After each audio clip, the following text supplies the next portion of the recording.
Hello guys, welcome to another new video. इस बार में बात करेंगे RRB ALP CBT 2 part B में जो हीट इंजन ट्रेड पेपर है उसके ऊपर।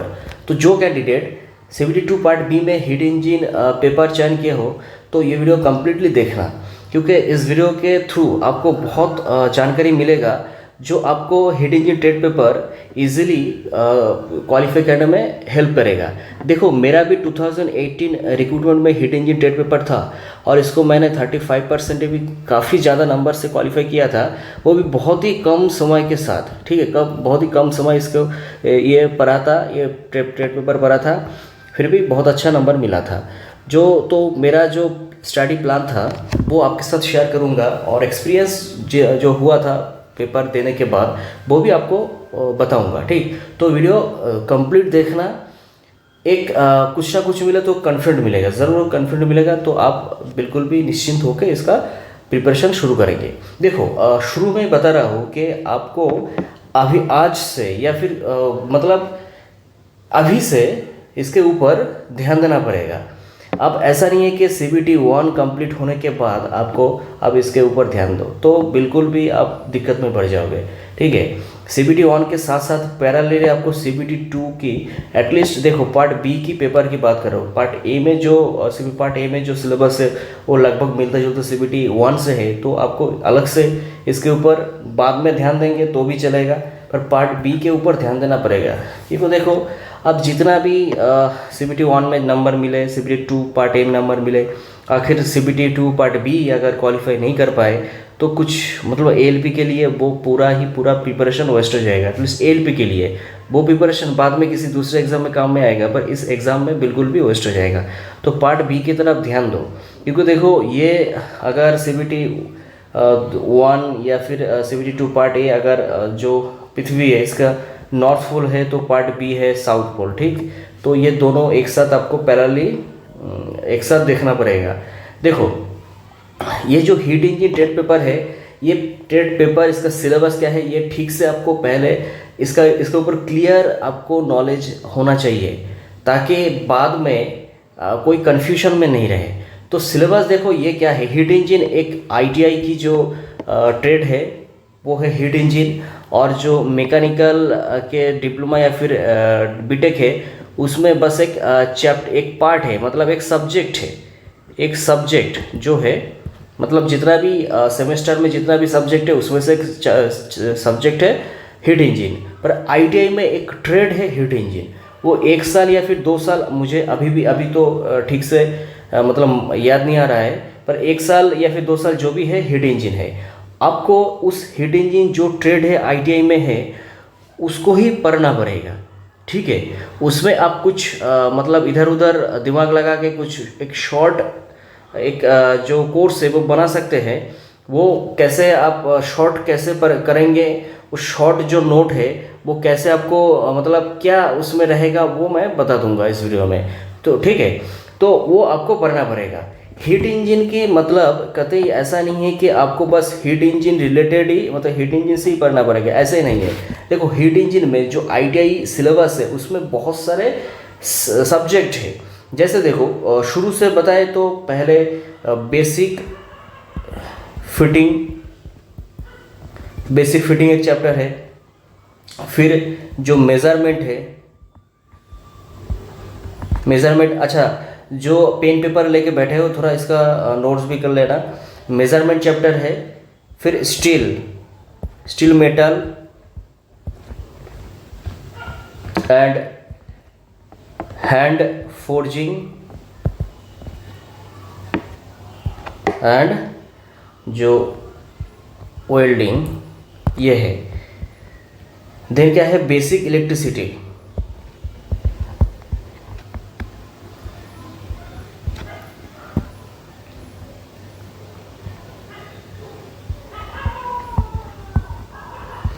Electricity, petrol engine,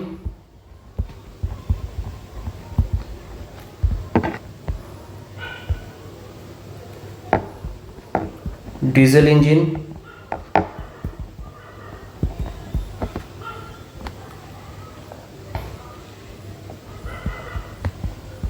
transmission, system, suspension, steering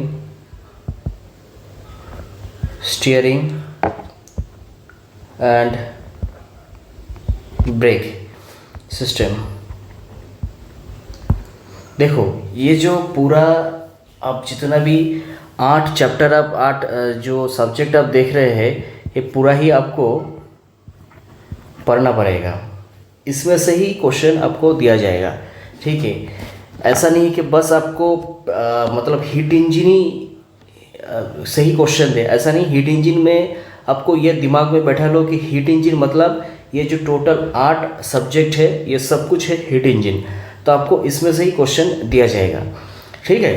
तो देखो, पर अभी इतना कुछ जो कैंडिडेट अभी CBT 1 के लिए जनरल सब्जेक्ट पढ़ रहे हैं, पार्ट ए के लिए CBT 2 पार्ट ए के लिए जनरल से पढ़ रहे हैं, उनके लिए ना इतना सारा कुछ पढ़ना बहुत ही मुश्किल हो जाता है। और उसके ऊपर देखो, आपको बस 35% ही नंबर लाना है। 35% आउट ऑफ 75, 26 के आसपास अप्रॉक्सीमेटली 26 नंबर है। तो आपको 75 में से आपको टारगेट करना है कि 35 नंबर आपको मिले। अब वैसे 7 आपको मिलेगा, तो 7 मिलेगा तो आप क्वालिफाई कर लेंगे, पर आपको सेफ्टी के लिए 35 नंबर आउट ऑफ 75 ये टारगेट करना है, ठीक है। तो इसीलिए आपको ये जो सारा है, ये सारा पढ़ना आपके लिए मतलब ये बहुत ही प्रॉब्लम की बात हो जाएगा। देखो, और एक बात आपको बता रहा हूँ कि इसका जो नोट्स वगैरह है, ये सब कुछ मैं आपको प्रोवाइड कर दूँगा। बहुत ही जल्द मैं इसके ऊपर क्लास शुरू करूँगा, जहाँ petrol engine, diesel engine class first मैं लूँगा। तो सब कुछ जो नोट्स है, और उसके साथ साथ 5 से 10 एटलीस्ट जो मॉक टेस्ट, वो भी मैं आपको उसका भी आपको प्रोवाइड कर दूंगा, ऑनलाइन मॉक टेस्ट। क्योंकि मैं अभी देखो, अभी थोड़ा वीडियो में कंटिन्यू नहीं हूँ, क्योंकि मेरा एक वेबसाइट बना रहा हूँ, जिसमें आपको ये सारा के सारा कुछ मिल जाएगा, ठीक है।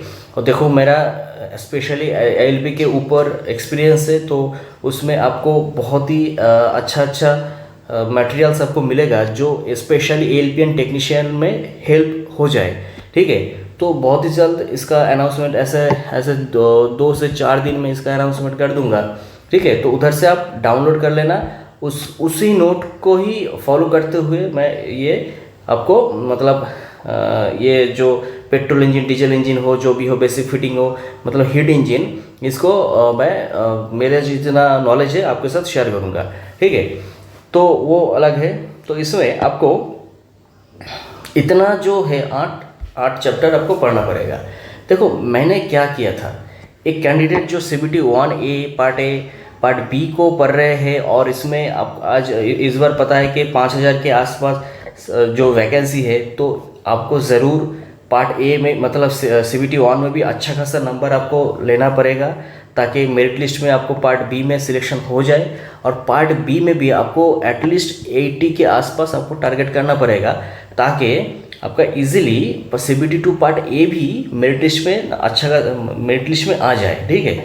तो इसलिए पार्ट बी की तरफ कम फोकस करना होगा, और अभी से प्रिपरेशन शुरू करना पड़ेगा। थोड़ा थोड़ा पढ़ते हुए जाएंगे तो आपको कोई प्रॉब्लम नहीं है। तो देखो, मैंने जो किया था उस बार, इसमें से मैंने एक शॉर्ट्स नोट मतलब शॉर्ट जो सिलेबस है वो बना लिया।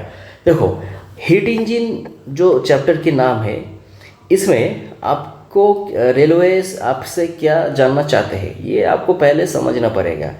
देखो, ये जो इलेक्ट्रिसिटी है, जो बेसिक इलेक्ट्रिसिटी है, ये आपको CBT 1 में भी और 2 में भी पार्ट ए में आपको बेसिक इलेक्ट्रिसिटी से क्वेश्चन पूछ लिया जाएगा, ठीक है। तो जाहिर सी बात है कि इलेक्ट्रिसिटी से आपको पार्ट बी में इलेक्ट्रिसिटी आप पार्ट ए के लिए या फिर पार्ट CBT 1 के लिए जो प्रिपरेशन कर रहे हैं, उसमें से बेसिक इलेक्ट्रिसिटी चैप्टर आपका कंप्लीट हो जाएगा, ठीक है। जो जितना आप इसके लिए पढ़ाई किए हैं वही काफ़ी है। आप हीट इंजन में जो इलेक्ट्रिसिटी पार्ट है उसको कंप्लीट उसके लिए वही काफ़ी है। तो अलग से आपको बेसिक इलेक्ट्रिसिटी के लिए कुछ पढ़ना नहीं है इस हीट इंजन सिलेबस से। तो देखो अगर ऐसा हुआ तो ये जो है बेसिक इलेक्ट्रिसिटी ये आपको अलग से पढ़ना नहीं पड़ रहा है, ठीक। तो अभी देखो क्या आप ठीक से पढ़ोगे तो देखो अभी जो पेट्रोल इंजन डीजल इंजन ये बचा, तो जो ये फिटिंग चैप्टर है ये आपको पढ़ना है। Measurement, steel, metals, hand forging ये सब आपको पढ़ना है। पेट्रोल इंजन डीजल इंजन ये सब आपको पढ़ना है। सस्पेंशन, स्टीयरिंग, ब्रेक सिस्टम ये आपको पढ़ना है। अभी देखो इसमें से अगर शॉर्ट्स बनाए, इसके से सिलेबस आपको आप शॉर्ट करें तो आपको क्या करना पड़ेगा। मैंने जो किया था पेट्रोल इंजन डीजल इंजन को ज़्यादा फोकस किया, ठीक। और इसके बाद बेसिक फिटिंग्स को थोड़ा पढ़ा है। और नेक्स्ट क्या है, नेक्स्ट देखो ये जो ट्रांसमिशन सिस्टम या फिर सस्पेंशन सिस्टम ये मैंने बहुत ही कम पढ़ा था। ब्रेक जो सस्पेंशन, ब्रेक, स्टीयरिंग सिस्टम ये बिल्कुल मैंने पढ़ा नहीं था।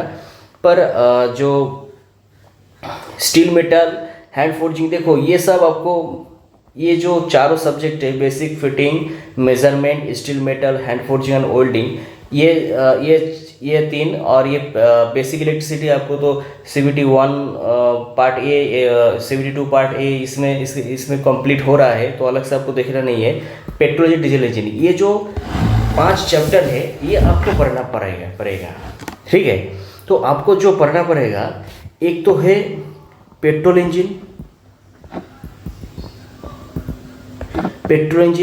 डीजल इंजन,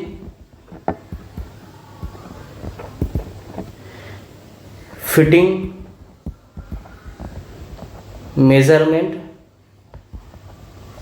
मेजरमेंट और steel, metal, hand forging, welding, ये 5 चैप्टर आपको सही से पढ़ना है। मैं गारंटी के साथ बता रहा हूँ पेट्रोल इंजन डीजल इंजन आप सही से पढ़ेंगे तो इसमें से आपका जो क्वालिफाई नंबर है उससे मतलब 20 नंबर से आसपास नंबर आपको पेट्रोल इंजन डीजल इंजन से ही आपको मिल जाएगा, ठीक है। आपको मैंने बोला कि 35 नंबर आसपास नंबर आपको लाना चाहिए, तो पेट्रोल इंजन डीजल इंजन से ही आपको 20 नंबर के आसपास मिल जाएगा। देन जो बाकी 20 क्या, ये इसमें से ही आपको 25 के आसपास मिल जाएगा। और बाकी ये जो चैप्टर है इसमें से ही आपको बाकी 20 से 25 नंबर आपको मिल जाएगा, ठीक है। तो देखो मेरा बोलने की मीनिंग ये है कि आप ये जो 5 चैप्टर मैंने बताया इसको सही से पढ़ो, ठीक है। और इसमें जो क्वेश्चन इतना सही से पढ़ो, जितना भी क्वेश्चन आप क्वेश्चन देखेंगे एग्ज़ाम में सब आना पड़ेगा उसमें, ठीक है।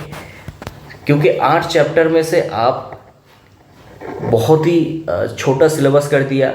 उसमें से बेसिक इलेक्ट्रिसिटी से आप क्योंकि CVT 1, CVT 2 के लिए पढ़ रहे हैं, तो बेसिक इलेक्ट्रिसिटी मेरा मानना है कि अगर उसमें से 5 क्वेश्चन आएगा तो एटलीस्ट आपको 4 क्वेश्चन आना है, क्योंकि ये आप पार्ट ए के लिए और CVT 1 के लिए सही से पढ़ रहे हैं, और वही काफ़ी है। हीट इंजन जो ट्रेड है उसके लिए वही काफ़ी है।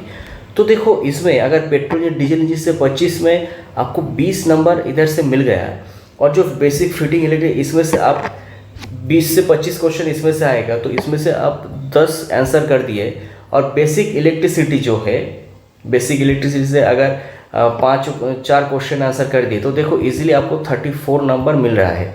तो बहुत इजीली ये एग्ज़ाम क्वालिफाई कर लेंगे। पर अगर आप सब कुछ पढ़ने की कोशिश करेंगे, जैसे इधर सस्पेंशन, ट्रांसमिशन, ब्रेक सिस्टम, ये सब कुछ पढ़ने की कोशिश करेंगे, तो आपको तो बहुत ही टाइम लग जाएगा और आप दिक्कत में पड़ जाएंगे, ठीक है। तो मैंने जो बताया कि ये 5 चैप्टर ठीक से आप पढ़ाई करो तो आप इजीली क्वालिफाई कर लेंगे, ठीक है। मैंने एटलीस्ट ऐसा ही किया था। मेरा नोट्स आपको मिल जाएगा बहुत ही 2 से 4 दिन के अंदर। इस वीडियो के डिस्क्रिप्शन में मिल जाएगा, लिंक मिल जाएगा, उधर से आप डाउनलोड करो। उधर से डाउनलोड जब करोगे, उधर से एक कोड मिलेगा आपको, जो कूपन कोड की तरह आप बोल सकते हैं, उसमें से आप उस कोड यूज़ करके आप ऑनलाइन जो मॉक टेस्ट है वो भी इसमें आप दे सकते हैं। ठीक है, तो ये इस वीडियो में बस इतना ही था। आपको बस एक जनरल नॉलेज के हिसाब से वीडियो बनाया। वीडियो ज़रूर दोस्तों के साथ शेयर करो, और एटलीस्ट दोस्तों के साथ शेयर करो कि ना करो, ये जो मैंने बताया इसको सही से फॉलो करो। राइट, तो मिलते हैं नेक्स्ट वीडियो में।